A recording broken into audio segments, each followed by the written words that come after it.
Bismillahirrahmanirrahim. Assalamualaikum warahmatullahi wabarakatuh. Welcome back to my channel Jamal Official Vlog. Kali ini saya akan membahas salah satu berita yang begitu hangat dan viral, yaitu DC Kredipo disabet golok ya, dibacok golok oleh nasabah ketika melakukan penagihan. Seperti apa kronologisnya? Kita simak videonya. Jangan pernah takut oleh ancaman dan teror dari DC pinjaman online.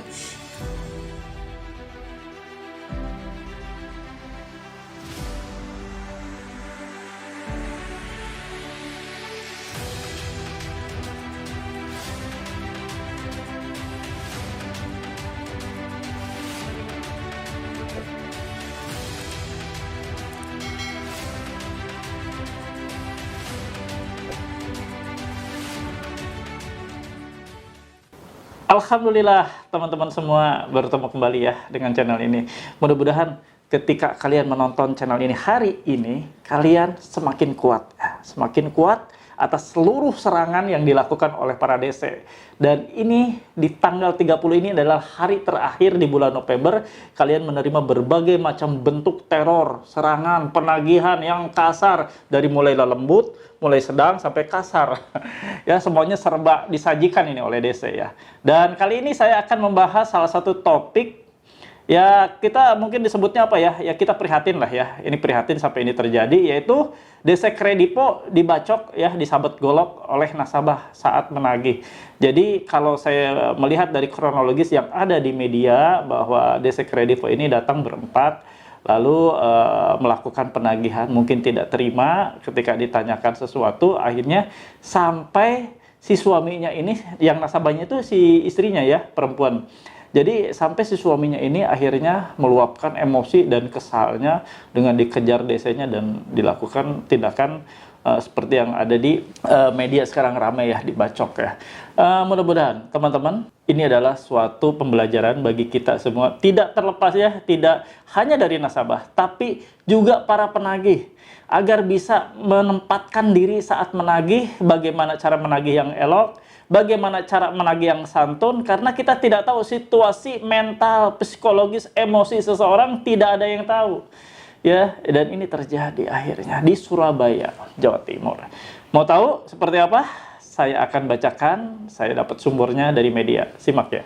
Nah, teman-teman, saya dapatkan beritanya yaitu dari beritajatim.com ya. Di sini tagline-nya, polisi selidiki kasus pembacokan debt collector di Pakis Gunung. Nah, saya bacakan ya kawan-kawan.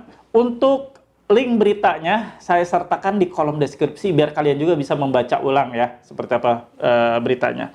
Surabaya, beritajatim.com. Usai menerima laporan terkait Syafi'i, 21 tahun, debt collector Kredipo yang dibacok oleh warga Tambak Asri Jalan Pakis Gunung Minggu, 27 bulan 11, anggota Polsek Sawahan langsung melakukan penyelidikan.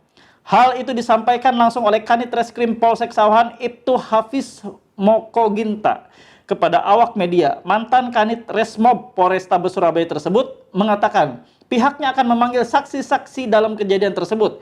Kita akan segera memanggil saksi dan pelaku, diperiksa pelaku, terus kita gelar, kalau memang terbukti kita naikkan tersangka, ujar Hafiz. Hafiz menjelaskan, jika kejadian itu bermula dari 4 debt collector Kredipo yang menagih hutang ke rumah Pamulasih di Pakis Gunung. Saat itu 2 penagih hutang masuk ke rumah dan 2 lainnya menunggu di luar. Karena tak kunjung menemui kesepakatan, nasabah dan keempat debt collector tersebut ribut. Jadi ceritanya DC nagih ke rumahnya nasabah. Suaminya nasabah nanyain ada surat tugasnya. Kata DC-nya, ngapain nanya surat tugas? Emang mau bayar? Tiba-tiba tetangganya ikut ngusir. Imbu Hafiz. Setelah keempat debt collector pergi, suami dari Pamulasi tak terima. Ia lantas mengambil sajam dan mengejar para penagih hutang. Saat di ujung jalan, suami Pamulasi langsung menebaskan sajam beberapa kali ke salah satu penagih hutang bernama Syafi'i. Langsung kita buatkan laporan dan visum. Besok kita panggil saksi, mungkin sakit hati menanyakan surat perintah, tidak dikasih, katanya kan. Sebelumnya diberitakan beritajatim.com tak terima ditagih utang, warga Tambak Asri Sawahan nekat membacok debt collector yang datang ke rumah kosnya di Pakis Gunung, Surabaya. Ya, Akibat kejadian itu, Syafi'i 21 tahun, debt collector dari kredipo tersebut mengalami luka dan harus mendapatkan perawatan oleh tenaga medis. Wawan, 32 tahun, warga Tambak Sari mengatakan jika kejadian tersebut terjadi ketika Syafi'i dan dua temannya menagih hutang di rumah Pamulasi. Saat itu, ketiga debt collector sempat berunding untuk penyelesaian hutang sebesar 5 juta rupiah, utang pinjolnya ya. Datangnya 4 orang mas, sempat adu ribut-ribut pas 4 debt collector itu balik, suaminya Bu Pamulasi itu lari sambil bawa golok terus disabet kena kepala salah satunya. Ya, ini terjadi dan ini nyata. Ini real ya, dan menjadi berita nasional. Beberapa media pun, saya tidak bacakan ya, beberapa media pun memberitakan terkait peristiwa ini. Kita bisa mengambil benang merahnya dari peristiwa ini, bahwa ini terjadi karena ada ledakan emosi yang tidak tertahan ya. Ada ledakan dan luapan emosi ketika dia ditagih tidak semena-mena. Ketika mungkin dia ditagih kurang elok, akhirnya si nasabah ini tidak terima. Dan ini bisa saja terjadi terhadap siapapun. Namun, saya sendiri mengecam tindakan keras seperti ini. Saya sebagai konten kreator sangat mengecam tindakan-tindakan kekerasan seperti ini. Kenapa? Kita tadinya tidak bermasalah. Urusan utang piutang adalah urusan perdata. Tapi ternyata ini bisa menjadi pidana. Malah nasabahnya yang bermasalah bisa dipidanakan. Karena tindakan tadi, penganiayaan seperti itu. Ya, kawan-kawan dimanapun berada. Kalian kalau menerima hal semacam intimidasi teror di rumah kalian, perbuatan yang begitu tidak menyenangkan. Jangan sekali-kali melakukan atau meluapkan dengan cara melakukan tindakan-tindakan yang mengandung perbuatan melawan hukum, perbuatan unsur tindak pidana atau kriminal. Justru ini malah sebaliknya. Tadinya urusannya perdata jadi pidana. Nah, ini yang saya tidak kehendaki ya. Ini hanya sebuah peristiwa untuk kita bisa bercermin bahwa kita lebih bisa mengontrol emosi dibanding dengan emosi yang biasanya diluapkan oleh DC. Kita kontrol emosi kita, kadar emosi kita bisa meredam. Jangan sampai terjadi seperti ini. Ini untuk pembelajaran saja ya, sekaligus untuk pembelajaran kepada DC-nya dimanapun berada, bahwa kalian tidak bisa berbuat semena-mena lagi, bahwa ini sudah terjadi dan jangan terulang lagi. Kenapa? Kalau di berita tersebut, ketika nasabah meminta surat tugas, kenapa sih tidak diperlihatkan saja?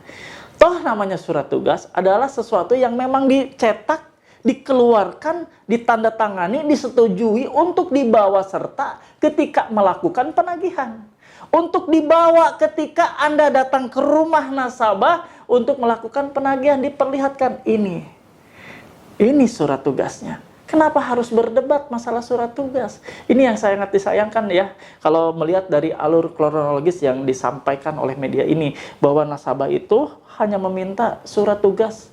Tapi si DC-nya bilang, emang kamu mau bayar? Nah seperti itu kan. Selalu seperti itu ketika surat tugas diminta oleh nasabah, si DC selalu akan bilang, memangnya Anda mau bayar? Lalu fungsinya Anda datang ke sana bawa surat tugas buat apa? Karena mau bayar ataupun tidak, surat tugas itu wajib diperlihatkan. Wajib ditunjukkan kepada siapa Anda ditugaskan. Anda ditugaskan kepada nasabah, misalnya Wati, kepada nasabah namanya Bambang, ya Anda perlihatkan ini surat tugas untuk atas nama Wati, untuk atas nama Bambang. Paham ya sampai sini? Jadi sebenarnya ini yang tidak paham, sangat tidak paham itu adalah DC-DC yang suka mempersulit diri sendiri.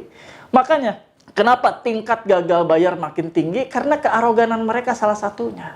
Salah satu dari banyak sekali nasabah telat bayar, gagal bayar karena nasabah sudah mulai tidak nyaman. Ditagih itu ada cara-cara loh, cara-cara yang memang mungkin akan membuat hati nasabah jadi iba. Tadinya nasabah mungkin tidak memiliki dana sama sekali, akhirnya ketika santunnya si DC datang ke tempat atau ke rumah, DC-nya benar-benar tidak ada ya, tidak ada sifat-sifat arogan, tidak ada ya, datang ke rumah, Assalamualaikum, mohon maaf ibu, saya Alfian dari Kredivo. Ini bu ID card saya, sama ya bu. KTP-nya. Nah, ini Bu surat tugasnya. Di dalam surat tugas ini ada nama Ibu ya. Jadi saya ditugaskan ke rumah Ibu. Nah, ini nama saya dan ini nama pemberi tugas. Nah, ini di dalam surat tugas ada nominal utang Ibu. Mohon ya Bu ya, kiranya Ibu bisa membayar Bu, gitu kan. Sayanglah denda akan makin numpuk setiap hari. Bisa ya Bu bayar? Nah, ini ada sertifikasinya, Bu. Lalu dia katakan, sertifikasi penagihan, Bu. Bahwa saya sudah bersertifikasi dan berlisensi untuk melakukan penagihan. Enak nggak kalau kayak gitu? Anda kalau menjumpai DC yang seperti itu, datang dengan salam, lalu menjelaskan jati dirinya, menjelaskan juga surat tugasnya yang tertuju kepada nasabah tersebut, memperlihatkan juga sertifikasinya. Enak nggak kalau kayak gitu? Sama-sama enak. Karena sama-sama merasa terlindungi haknya. Nasabah juga mungkin kalau seperti itu, wah saya berhadapan dengan orang yang tepat. Benar, orang dari PT Anu, dari Kredipo, kayak dari Aku Laku memang benar. Berarti orangnya tepat dan tertuju ke saya menagihnya. Tinggal dibicarakan. Bukan urusan bayar atau tidak bayar ketika memperlihatkan surat tugas. Tapi setelah memperlihatkan surat tugas jati dirinya semuanya lengkap, tinggal bicara. Enak kan? Bicarakan apa kendalanya. Saya nggak bisa bayar dulu Mas. Mungkin insya Allah saya usahakan Mas tanggal 25 atau tanggal 30. Kalau penagihnya enak, mungkin nasabahnya akan berbalik. Tadinya mungkin tidak akan bayar dulu, tertunda, mungkin akan mengusahakan dengan cara apapun. Ya, dengan cara apapun artinya bukan ngutang ya. Mungkin dengan pinjam ke saudara, ke keluarga, ke orang tua, atau ke adik, ke kakak. Bisa terjadi seperti itu kawan. Bukan dengan cara-cara arogan diminta surat tugas langsung. Emang mau bayar? Nah itu yang salah. Ya, paham sampai sini. Mudah-mudahan saya berharap semuanya ketika setelah menonton video ini, jadikan ini pelajaran. Jadikan ini suatu cerminan bahwa tindakan kekerasan verbal yang dilakukan oleh para DC pinjaman online, siapapun itu pinjaman online-nya, dari platform manapun pinjaman online-nya, tidaklah patut kita untuk berbuat kekerasan dan berbuat kasar. Ya, yang kasar jangan ditimpali atau dibalas dengan kekasaran. Biarkan kalau mereka kasar, videokan, rekam. Jadikan itu alat bukti suatu saat bila kalian sudah mau menaikkan perkara ini atau menaikkan peristiwa tersebut untuk dijadikan pelaporan atau tuntutan ya atas dugaan tindak pidana. Paham ya sampai sini? Urusan perdata, urusan utang piutang Anda jangan sampai bergeser menjadi pidana bagi Anda karena Anda sudah melakukan penganiayaan terhadap petugas penagihan yang datang ke rumah Anda. Halo teman-teman semua, jangan lupa untuk subscribe channel YouTube Jamal Official Vlog, lalu aktifkan loncengnya untuk mendapatkan notifikasi video-video terbaru. Terima kasih. Oke teman-teman, ya saya garis bawahi, ya, saya mengutuk keras tindakan seperti ini dan saya sangat tidak menyetujui perilaku-perilaku kasar seperti ini. Karena ini sudah masuk dalam kategori kriminal, melakukan perbuatan dugaan tindak pidana dengan cara menyabat atau menggunakan senjata tajam. Itu sangat dilarang oleh undang-undang dan peraturan hukum manapun yang ada di Republik Indonesia ini ya. Oke kawan-kawan, mudah-mudahan kalian paham apa yang saya jelaskan dan terima kasih yang sudah menonton. Mudah-mudahan kalian diberikan keberkahan, diberikan keridhaan oleh Allah Subhanahu wa taala. Sebelum kita tutup, kita beristighfar ya. Mudah-mudahan Allah mengampuni dosa-dosa kita. Astaghfirullahaladzim. Astaghfirullahaladzim. Astaghfirullahaladzim. Yuk teman-teman, kita beristighfar. Kita mohon ampunan dari Allah. Mudah-mudahan Allah menurunkan ampunan-ampunannya untuk kita semua, agar kita terbebas dari setiap masalah. Masalah sebenarnya yang dibuat oleh kita sendiri. Masalah terjerat ke dalam riba pinjaman online, riba yang Allah laknat. Yuk kita berdoa. Ya Allah, ya Rabb, ampuni dosa-dosa kami semua ya Allah. Ampuni dosa kami yang terus-menerus berulang dan berulang kami lakukan ya Allah. Ampuni kami. Bebaskan kami dari setiap masalah yang ada saat ini menimpa kami, menimpa keluarga kami ya Allah. Bebaskan kami dari segala macam piutang ya Allah. Bebaskan kami dari segala macam masalah. Bebaskan kami dari segala macam keruwetan yang hadir saat ini menimpa kami semua. Ya Allah, perbaiki ikhtiar dan usaha kami, perbaiki rezeki-rezeki kami ya Allah. Buatlah semuanya lancar atas setiap ikhtiar, usaha-usaha pekerjaan yang kami lakukan. Buatlah semuanya berhasil ya Allah. Dan berikan kami kesehatan yang terbaik, agar kami dapat memaksimalkan menjemput seluruh rezeki-rezekimu yang halal dengan maksimal. Amin ya rabbal alamin. Alhamdulillah teman-teman, usai sudah kebersamaan kita kali ini, mudah-mudahan kalian selalu diberikan nikmat sehat oleh Allah Subhanahu wa taala. Ingat, istiqomah dan keluar dari jeratan riba ini. Istiqomah untuk tidak ngeriba, tidak minjol lagi. Mudah-mudahan Allah memberikan rezeki yang terbaik buat kalian semua. Jangan lupa, kalian yang belum subscribe channel ini, silahkan ya subscribe channel Jamal Official Vlog, lalu diaktifkan loncengnya. Kenapa saya selalu ngomong diaktifkan loncengnya, ditekan tombol loncengnya, agar Anda mendapatkan notifikasi video terbaru yang saya upload setiap harinya. Video-video yang terbaru itu akan ada pemberitahuan langsung di handphone Anda sekian detik setelah saya upload videonya. Dan mudah-mudahan itu menjadikan tambahan wawasan buat kalian setiap video saya yang baru ya. Terima kasih, sampai ketemu di episode selanjutnya. Stay strong, keep strong. Wabillahi taufiq wal hidayah. Wassalamualaikum warahmatullahi wabarakatuh. Bravo.